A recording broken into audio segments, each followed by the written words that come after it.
वो क्या कहती थी तुम? मेरी शान है मेरा चाट भंडार, मेरी पहचान है मेरा चाट भंडार, मेरा स्वाभिमान है मेरा चाट भंडार। शान, पहचान, स्वाभिमान, सब कुछ फिनिश। अब तुम्हारे परिवार वाले क्या करेंगे? भूखे मरेंगे या भीख मांगेंगे? बेचारे रास्ते पे आ जाएंगे। कुछ नहीं होगा मेरे परिवार वालों को, मैं उनके साथ हूँ। वाह, लाइन तो बहुत अच्छी है, लेकिन इस लाइन में एक प्रॉब्लम है।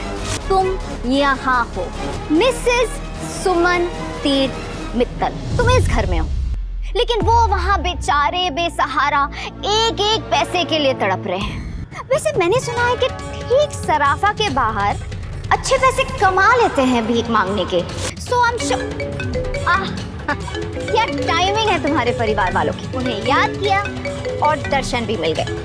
हेलो गुलशन। सुमन इंदौरी के आने वाले एपिसोड में एक अलग ही ट्विस्ट देखने को मिलेगा। यहाँ पर भाई कंपटीशन होता है चंद्रकांत और सुमन के बीच में।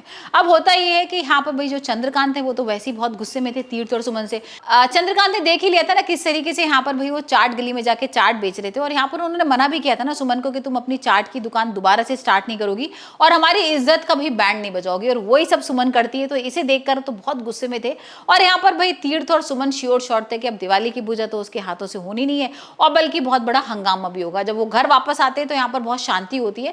अब देविका के भी समझ में नहीं आ रहा कि पापा जी ने कुछ भी क्यों नहीं बोला भाई तीर्थ और सुमन से, लेकिन जब अगले दिन दिवाली की पूजा होती है तब भाई बहुत बड़ा हंगामा होता है। यहाँ पर देविका को दे देते हैं वो सिक्का और कहते हैं कि तुम लक्ष्मी पूजा करोगी, और यहाँ पर यही सुनकर सुमन को थोड़ा गुस्सा आता है। सुमन कहती है कि भाई ये तो गलत है और आप गलत कर रहे हैं पापा जी, ऐसे कैसे आप इनसे पूजा करा सकते हैं?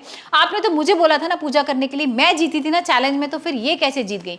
यहाँ पर भाई चंद्रकांत कुछ भी सुनने को राजी नहीं होता है, बल्कि और गुस्सा करने लगता है और बोलता है कि तुम लोगों ने क्या हरकत की थी? तुमने देखा ना कल तुमने किस तरीके से चाट गली में जाके मेरा बैंड बजवा दिया। तुम चाट बेच रही थी, मतलब मेरे इतने बड़े मसाला किंग की बहू यहाँ पर चाट बेचेगी, और यही सारी चीजें भाई उसको बहुत सुनाती है। लेकिन यहाँ पर सुमन मानने वालों में से नहीं है, और सुमन कहती है कि नहीं ये गलत है, आप एक काम करो हम दोबारा कॉम्पिटिशन कर लेते हैं। और यहाँ पर देविका भी इस बात को मान जाती है। देविका कहती है एक काम करते हैं, इस बार पापा जी और सुमन के बीच में कॉम्पिटिशन कराते हैं, और वो भी गुंजिया बनाने का कॉम्पिटिशन होगा। आप देखते हैं कि भाई गुंजिया किसकी अच्छी बनती है।